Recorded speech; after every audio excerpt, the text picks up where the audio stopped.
Hi everyone, আজকে আমি SLST এডুকেশনের ইউনিট 1 থেকে কিছু এমসিকিউ কোশ্চেন নিয়ে প্র্যাকটিস করব। এখানে যে 6 নাম্বার প্রশ্নটা আছে, দেখো, পাঠ্যক্রম প্রণয়নে সর্বাপেক্ষা গুরুত্বপূর্ণ বিষয় কোনটি? শিক্ষার উদ্দেশ্যপূর্ণ, সঠিক বিষয় চয়ন, সঠিক শিক্ষণ পদ্ধতির ব্যবহার, মূল্যায়ন কৌশল নির্ধারণ।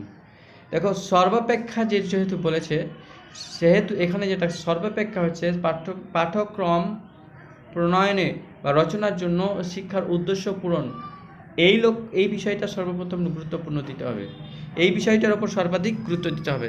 তাই এর সঠিক অ্যান্সার হবে option A. Option A. Next প্রশ্ন দেখো, যে আধুনিক পাঠ্যক্রমের অন্যতম বৈশিষ্ট্য কি? আধুনিক পাঠ্যক্রমটা কি, এটা আমাদের একটু জানতে হবে। দেখো, আধুনিক পাঠ্যক্রম এবং গতানুগতিক পাঠ্যক্রম। গতানুগতিক পাঠ্যক্রম শিক্ষার্থীর কী হয়, গতানুগতিক পাঠ্যক্রম শিক্ষার্থীর বৌদ্ধিক বিকাশের জন্য বিভিন্ন পাঠ্য বিষয়ের সমন্বয়। আর আধুনিক পাঠ্যক্রমটা হচ্ছে যে শিক্ষার্থীর সর্বাঙ্গীন বিকাশ সাধনের জন্য সুসংগঠিত, সুপরিকল্পিত ও সুসমন্বয়িত অভিজ্ঞতার সমবায়। এটা হচ্ছে আধুনিক পাঠ্যক্রম। তাহলে এখানে আমরা বুঝতে পারলাম যে আধুনিক পাঠ্যক্রমের অন্যতম বৈশিষ্ট্য যেগুলো আছে সেগুলো হচ্ছে যে এগুলো সবগুলি ঠিক। Correct answer option D.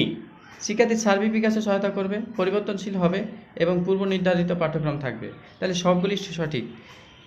এবার নেক্সট প্রশ্ন আসি, যে নিচের কোনটি সঠিক নয়? যখন নয় কথাটা হবে তখনই কিন্তু প্রথমে একটু নয় কথাটাকে দাগ দিব বা এটাকে চিহ্নিত করব, যে পাঠ্যক্রম শিক্ষার উদ্দেশ্য নির্ভর। পাঠ্যক্রম এটা ঠিক আছে, পাঠ্যক্রম শিক্ষার উদ্দেশ্য নির্ভর। পাঠ্যক্রম কী জন্য? শিক্ষার উদ্দেশ্যকে এটা পাঠ্যক্রম নির্বাচন করা হয় শিক্ষার লক্ষ্যকে পূরণ করার জন্য, তাই এটা লক্ষ্য বা উদ্দেশ্যকে পূরণ করার জন্য, তাই এটা উদ্দেশ্য নির্ভর। হ্যাঁ, তারপর হচ্ছে পাঠ্যক্রম নমনীয় হবে। হ্যাঁ, তারপর হচ্ছে এই পাঠ্যক্রমের স্থায়িত্ব খুব কম, এই অপশনটা হবে না। আর পাঠ্যক্রমের স্থায়িত্ব নির্ভর করে মূল্যায়নের কৌশলের ওপর, এটাও ঠিক নয়।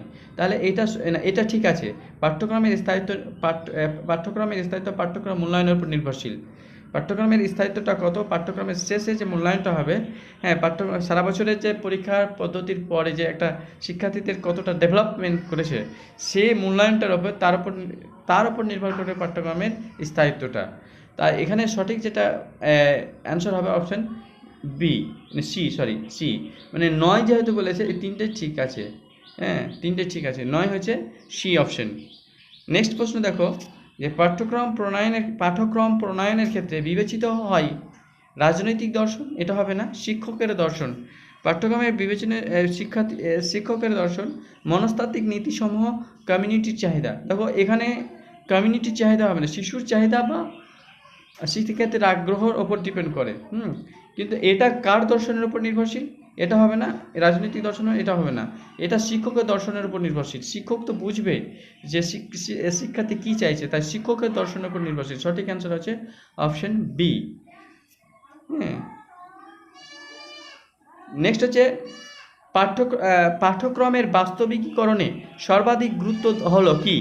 পাঠ্যক্রমের বাস্তবিকীকরণে সর্বাধিক গুরুত্ব যেটা হলো, সেটা হচ্ছে পাঠ্যক্রম প্রণেতাদের, শ্রেণী শিক্ষকদের, সংশ্লিষ্ট শিক্ষা পর্ষদদের, প্রধান শিক্ষকের। দেখো, এখানে যে বিষয় হচ্ছে যে পাঠ্যক্রমটাকে ইমপ্লিমেন্ট করতে হবে, কার্যকারী করতে হবে। তাদের যে কোন শ্রেণীর এখানে যারা আছে তাদের মধ্যে কোন শ্রেণীর ব্যক্তিদের সব থেকে গুরুত্বপূর্ণ, সেটা হচ্ছে শ্রেণী শিক্ষকরাই। তাদের হচ্ছে বাস্তব মানে সেটাকে প্রয়োগের ক্ষেত্রে বা ইমপ্লিমেন্টের ক্ষেত্রে সর্বাধিক গুরুত্ব হচ্ছে শ্রেণী শিক্ষকদের। সঠিক অ্যান্সার অপশন বি। তারপরে দেখো, যে বিষয়ভিত্তিক পাঠ্যক্রমের ত্রুটিগুলি কী? দেখো, বিষয়ভিত্তিক পাঠ্যক্রমটা কি, একটু কনসেপ্ট দিই যে বিষয়ভিত্তিক পাঠ্যক্রমটা কি। যে পাঠ্যক্রমের মাধ্যমে শিক্ষার্থীর কেবল বৌদ্ধিক বিকাশ এবং প্রজ্ঞার বিকাশ, জ্ঞানের বিকাশ এবং বৌদ্ধিক বিকাশ সম্পর্কে জ্ঞান লাভ করে, হ্যাঁ, প্রজ্ঞার বিকাশ বিষয় সম্পর্কে জ্ঞান লাভ করে, সেটাই হচ্ছে বিষয়কেন্দ্রিক পাঠ্যক্রম। কেবলমাত্র বৌদ্ধিক এবং প্রজ্ঞার বিষয় সম্পর্কে জ্ঞান লাভ করে। সেটা হচ্ছে বিষয়কেন্দ্রিক পাঠ্যক্রম। তা এই বিষয়কেন্দ্রিক পাঠ্যক্রম তাহলে এই ত্রুটিগুলি কি? এটা কিন্তু পরীক্ষা পরীক্ষা এই ত্রুটি হচ্ছে পরীক্ষা, এর ত্রুটি হচ্ছে একটা পরীক্ষা। এটা ঠিক আছে। এটা হচ্ছে বৃত্তিমুখী। ত্রুটিটা আছে এটা হচ্ছে বৃত্তিমুখী, এটা বৃত্তিমুখী নয়। এই ত্রুটিটা হচ্ছে বৃত্তিমুখী নয়, এটাও ঠিক নয়। এতে শিক্ষার্থীর সক্রিয়তার অভাব আছে। অবশ্যই এটা কি আছে, নিষ্ক্রিয় শ্রোতা হিসাবে শিক্ষার্থী থাকে। তো এর উপরে এই সঠিক যেটা অ্যান্সার হবে উপরে সবগুলি ঠিক।